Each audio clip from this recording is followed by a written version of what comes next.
Bonsoir à tous, ravi de vous retrouver pour cette première édition complète de la soirée sur Al Oula, à la une aujourd'hui. Retour sur le Conseil des ministres présidé hier par Sa Majesté le roi Mohammed VI au Palais Royal à Rabat. Un conseil consacré à la présentation des orientations générales du projet de loi de finances 2020 et à l'adoption de plusieurs conventions internationales.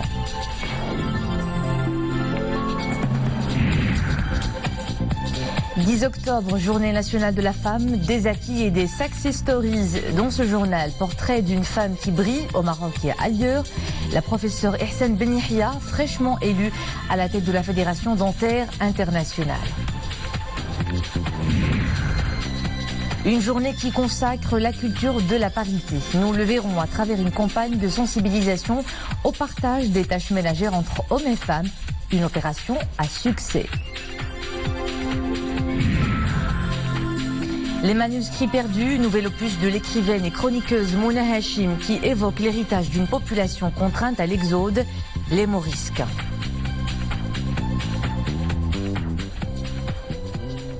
Retour d'abord au Conseil des ministres présidé hier par Sa Majesté le roi Mohammed VI au Palais Royal à Rabat. Un conseil consacré à la présentation des orientations générales du projet de loi de finances 2020 et à l'adoption de plusieurs conventions internationales. Boubkar Ben Ghabrit.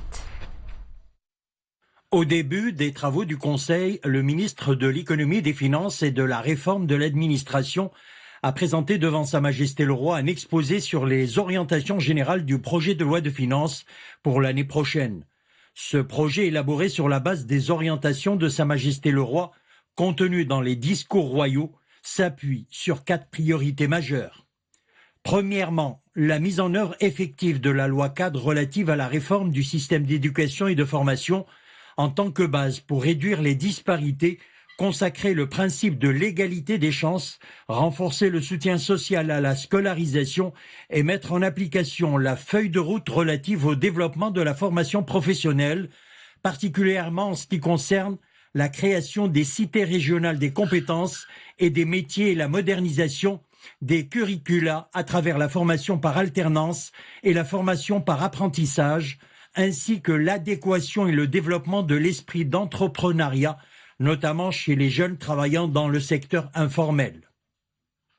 Deuxièmement, la mise en place des mécanismes de protection sociale, le soutien de la classe moyenne et le renforcement du ciblage des catégories démunies à travers l'amélioration et la généralisation des services médicaux, l'élargissement de la couverture médicale et l'opérationnalisation de l'assurance maladie, ainsi que la mise en œuvre des engagements du dialogue social, l'amélioration du ciblage des catégories en situation de précarité, le développement progressif des aides directes dont elles bénéficient, l'accélération de la mise en œuvre du programme de lutte contre les disparités territoriales et sociales en milieu rural et l'accompagnement de la 3e phase de l'initiative nationale pour le développement humain. Troisièmement, l'accélération de la mise en œuvre de la régionalisation en tant que vecteur essentiel pour remédier aux disparités territoriales et réaliser l'équilibre escompté entre l'effort de développement général et les spécificités de chaque région à travers l'augmentation des ressources des régions et l'accélération de la mise en œuvre de la charte de déconcentration administrative. Quatrièmement, imprimer une nouvelle dynamique à l'investissement et au soutien de l'entreprise, en mettant l'accent sur la mise en œuvre des recommandations des 3e assises nationales sur la fiscalité, la poursuite de la liquidation de la dette relative à la taxe sur la valeur ajoutée, la réduction des délais de paiement, en plus de la création d'un fonds de promotion et de soutien financier aux petites, très petites et moyennes entreprises. Dans le cadre du raffermissement des relations d'amitié et de coopération qui lient le Maroc à plusieurs pays frères et amis, et dans le respect des engagements régionaux du Royaume, le Conseil des ministres a adopté 9 conventions internationales bilatérales et multilatérales appuyées par des lois.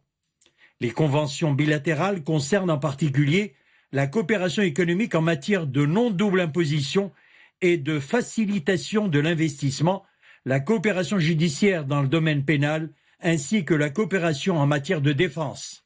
Quant aux conventions multilatérales, elles portent sur le protocole annexe à l'acte constitutif de l'Union africaine relatif au Parlement africain ainsi que la coopération douanière arabe. Sa Majesté le Roi présidera demain vendredi l'ouverture de la première session de la 4e année législative de la 10e législature. Un communiqué du ministère de la Maison Royale, du Protocole et de la Chancellerie précise qu'à cette occasion, le souverain prononcera un discours devant les membres des 2 chambres du Parlement. Le discours royal sera retransmis sur les ondes de la radio et à la télévision à partir de 14h30. Zoom maintenant sur le dernier rapport du secrétaire général de l'ONU remis au Conseil de sécurité au sujet du Sahara marocain. Dans ce rapport, Antonio Guterres réaffirme les fondamentaux et les paramètres de la solution politique aux différends régionaux sur le Sahara marocain, tout en appelant à conserver le processus des tables rondes qui a permis de relancer les discussions autour de ce conflit artificiel avec toutes les parties prenantes. Nisré El Hamdawi. Antonio Guterres estime qu'une solution à la question du Sahara marocain est possible.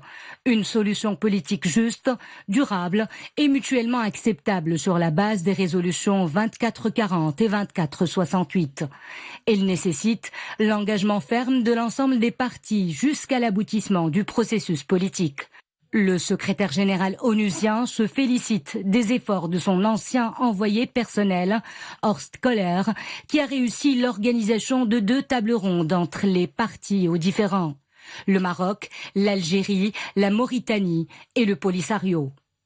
Réunion indispensable à la poursuite du processus politique et au maintien du momentum actuel, dans l'attente de la nomination d'un nouvel envoyé personnel. Aussi, les fondamentaux de la position du Maroc ont-ils été réitérés dans le discours prononcé par Sa Majesté le Roi Mohammed VI le 29 juillet 2019 à l'occasion du 20e anniversaire de la fête du trône. Le souverain avait rappelé l'engagement ferme et sincère du royaume dans le processus politique relatif au Sahara marocain sous les auspices exclusifs des Nations Unies, réaffirmant qu'une solution n'est possible que dans le respect de la souveraineté du Maroc dans le cadre de son initiative d'autonomie. Le secrétaire général des Nations Unies réitère par ailleurs son appel pour le respect de la libre circulation des biens et des personnes à Guerguerat.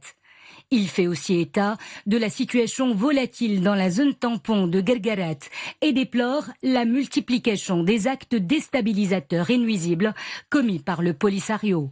Des actes qui constituent des menaces réelles et dangereuses au processus politique mené sous l'égide exclusif de l'ONU ainsi qu'à la sécurité et la stabilité dans la région sahélo-saharienne. Le secrétaire général de l'ONU fait état d'un risque réel d'attaque terroriste dans la région et exprime sa grande préoccupation par rapport à ces menaces en raison de la prévalence d'acteurs malveillants dans la région. La stabilité du Sahara marocain et les investissements dans les provinces du Sud ont été également mis en avant dans ce rapport. Monsieur Guterres affirme que le Maroc assure que ces investissements profitent directement à la population de cette région et sont mis en œuvre en pleine consultation avec elle. Le secrétaire général des Nations Unies n'a pas manqué de saluer la pleine et entière coopération du Maroc avec la MINURSO. Grâce à la coopération des forces armées royales, la mission onusienne a été en mesure de régler toutes les questions en suspens depuis son rapport d'avril 2019 et de parvenir à des solutions finales et acceptables aussi bien pour le Maroc que la MINURSO, insiste Guterres. Le secrétaire général des Nations Unies exhorte les autres parties à coopérer pleinement avec la MINURSO pour mettre fin à leur violation massive des accords militaires et des résolutions du Conseil de sécurité qu'il a longuement énumérées dans ce rapport. Antonio Guterres a enjoint une nouvelle fois au Polisario de se conformer à la pratique établie depuis la création de la MINURSO, consistant à rencontrer son représentant spécial, M. Colin Stewart, et les hauts fonctionnaires de la MINURSO à Rabouni, dans les camps de Tindouf, en Algérie, et non à l'est du dispositif de défense au Sahara marocain. Monsieur Guterres ne cède pas au chantage et aux manœuvres irresponsables et inadmissibles du Polisario et à ses obstructions qui ébranlent le fonctionnement de la MINURSO et entravent la mise en œuvre de son mandat. Ce jeudi marque une journée spéciale pour la gente féminine au Maroc qui célèbre sa journée nationale tous les 10 octobre.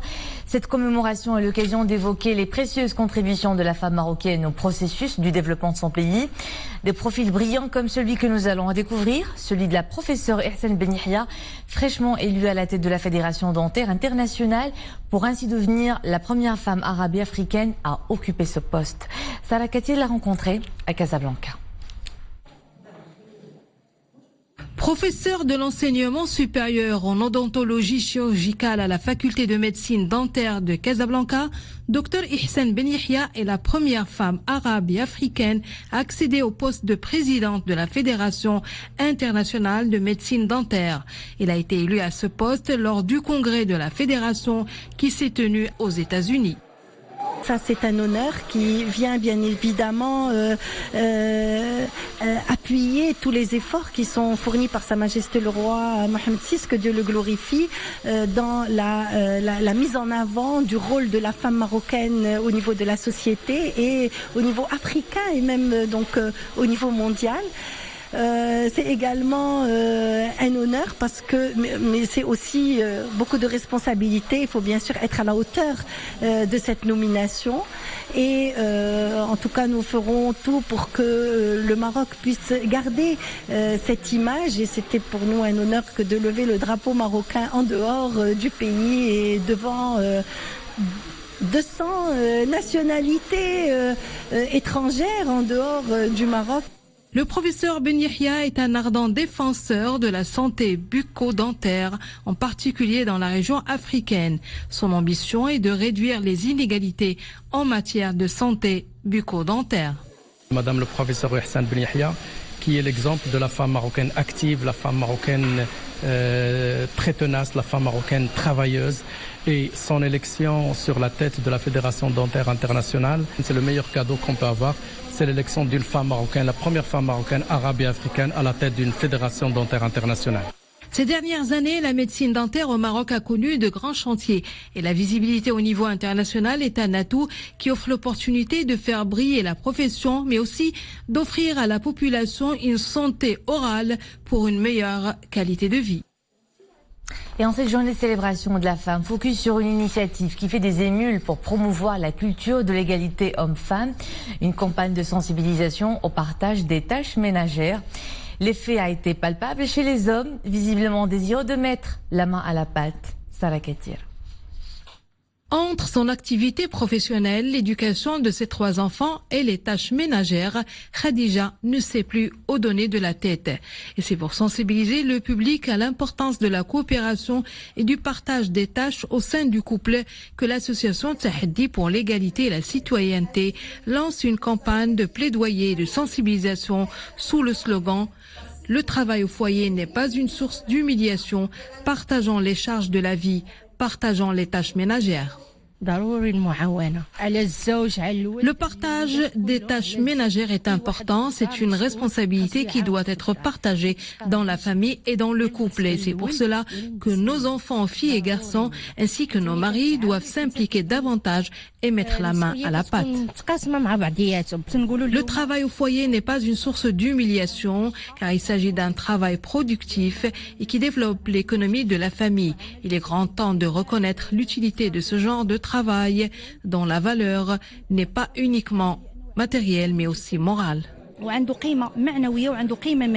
Reconnaître la valeur matérielle du travail domestique serait un grand pas qui permettra de construire les bases solides d'une vie à deux et apprendre aux enfants les valeurs humaines d'égalité et d'équité.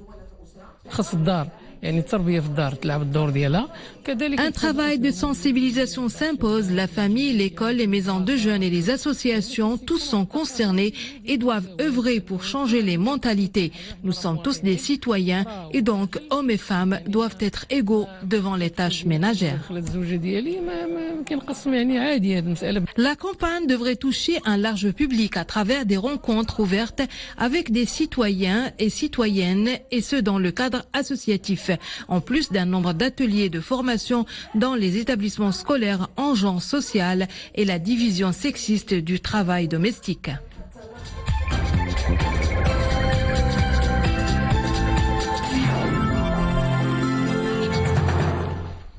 Jetant un coup d'œil sur ce qui fait la une à l'international, d'abord en Tunisie où le parti Ennahda est arrivé en tête des législatives de dimanche avec 52 sièges sur 217. Selon les résultats préliminaires officiels, très loin de la majorité requise tout de même pour former un gouvernement seul. Le chef d'Ennahda, Rachid Ghannouchi, qui se présentait pour la première fois à une élection, a été élu député à Tunis. Ennahda devance le parti du candidat à la présidentielle Nabil Karoui, Qalb Tounes, qui rentre au Parlement avec 38 sièges. L'offensive turque en Syrie se poursuit dans le nord-est en dépit des nombreuses mises en garde internationales. Plus de 60 000 personnes ont déjà fui des secteurs à la frontière avec la Turquie, en particulier les zones de Ras El Ain et d'Erbassiye. Le déplacé se dirige vers des territoires plus à l'est, vers la ville de Hasakeh par exemple. Un des objectifs de cette opération pour Ankara est de créer une zone tampon d'environ 30 km de profondeur à l'intérieur du territoire syrien, afin de renvoyer une partie des 3,5 millions de réfugiés se trouvant sur son sol. Le Japon face à de nouveaux aléas climatiques. Le typhon Hagibis doit toucher l'archipel ce week-end.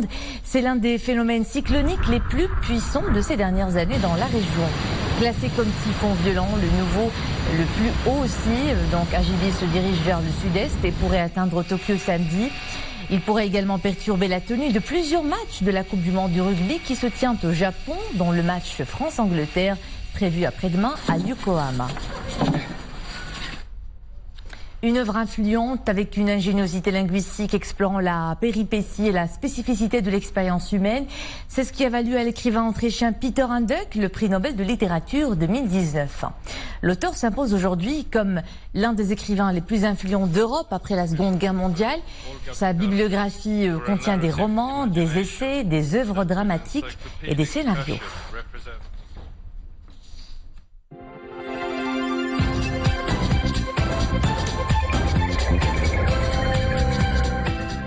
Le forum d'affaires Maroc-France se tiendra du 23 au 25 octobre à Dakhla.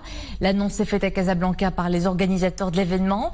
La nouvelle édition du forum mise sur la participation de près de 300 opérateurs économiques nationaux, mais aussi français et africains, pour faire de Dakhla un véritable hub subsaharien. Sarah Katir.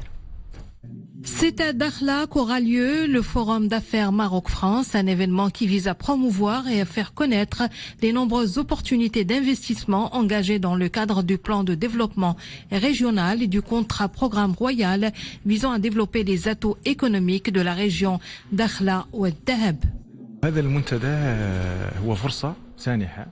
Ce forum est une occasion pour les hommes d'affaires marocains et étrangers pour découvrir toutes les opportunités d'investissement dans cette région prometteuse. La Chambre veut accompagner le développement des provinces du Sud.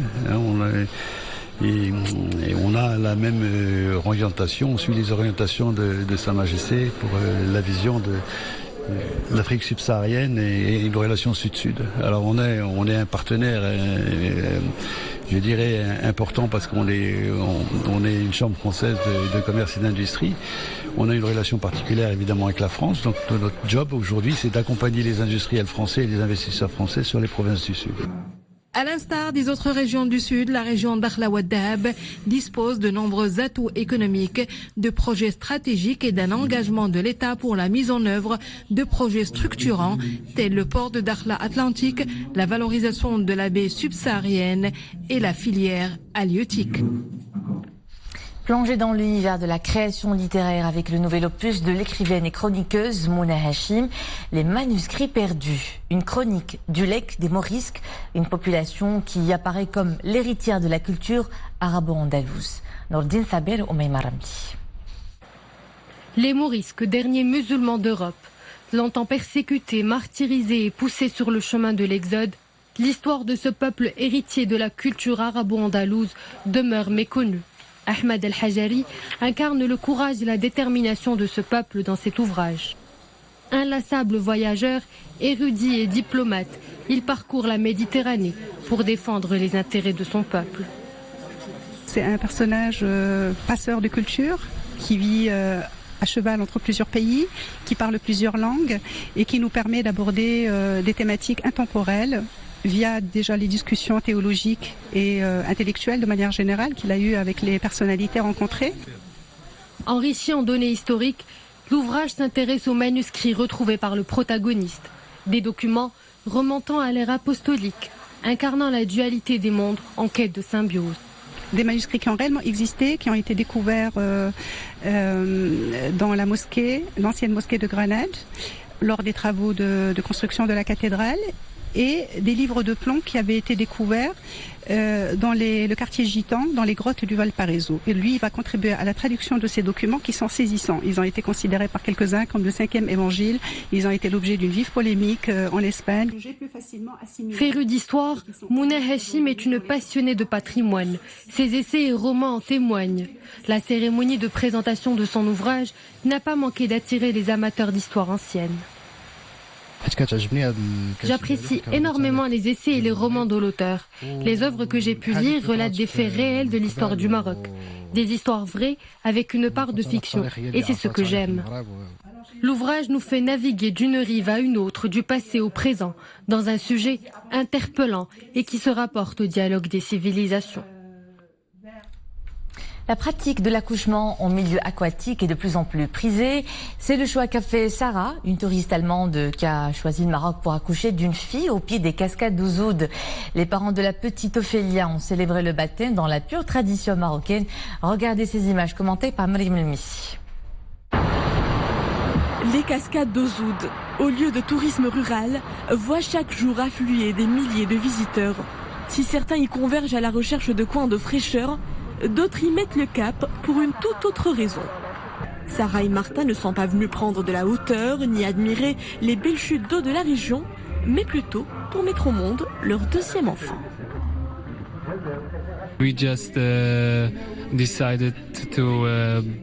Nous avons choisi de mettre au monde notre deuxième enfant au Maroc. Les gens ici sont chaleureux et grâce à leur assistance, l'accouchement s'est déroulé sans complications. J'ai voulu avec mon mari accoucher à la campagne. J'ai vécu ici une incroyable expérience. Nous avons été très bien accueillis. Tout le monde nous a tendu la main pour que cette aventure se passe dans les meilleures conditions. Incroyable mais vrai, cet heureux événement a mobilisé la population du village entier. Les habitants ainsi que les responsables du camping où crêchait ce couple ont mis les petits plats dans les grands pour fêter comme il se doit la venue de la petite Ophélia Zebra. Cérémonie de henné, sacrifice, ils ont offert à ses parents comblés le privilège de vivre l'expérience unique du rituel du baptême marocain. Nous sommes venus féliciter Sarah à l'occasion de la venue de sa petite fille à laquelle elle a bien voulu donner le prénom de Zebra au nom du camping où elle a donné naissance. C'est la première fois qu'un tel événement se produit dans la région. Autorités et habitants sont réunis aujourd'hui pour célébrer le 7e jour de la naissance du bébé. Une mise au monde en immersion dans la nature, ardemment voulue par le couple. Sarah et Martin ont opposé un refus catégorique à la proposition des autorités locales d'affréter une ambulance et transporter la femme en labeur à l'hôpital. Ils ont exprimé leur volonté de procéder à un accouchement traditionnel sans la moindre intervention médicale. Et c'était le mot de fin de cette édition. Merci à vous de nous suivre. L'info est de retour à 21h avec Nadia El Mouden. Au plaisir de vous retrouver demain. Bonne soirée.